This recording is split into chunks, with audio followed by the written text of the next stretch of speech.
You know, when I think about the 414 window, I think about the power of young people to change the world.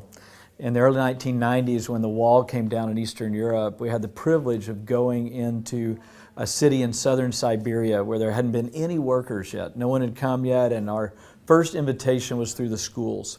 And when we would go in the schools and we would talk a little about American culture, and then obviously we would tie in the gospel.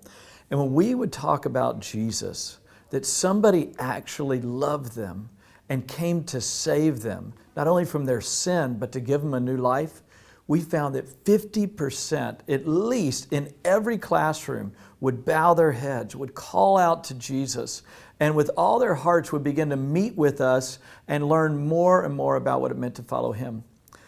And as I look back now 20 years from that initial thrust of reaching out to those schools, many of those people today are the leaders in our churches.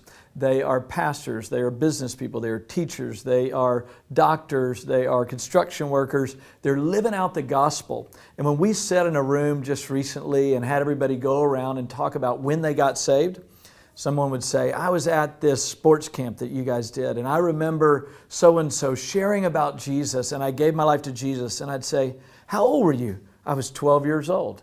Our lead pastor said he was 14 years old when he came to know Jesus. All of these young people came to know Jesus at the beginning of this move of God throughout Russia, and now they're the leaders of the church.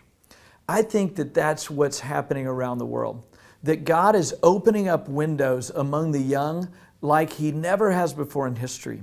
The question is whether we will run into that space and once again boldly share Jesus, knowing that they're not actually that resistant. They are wide open and hungry.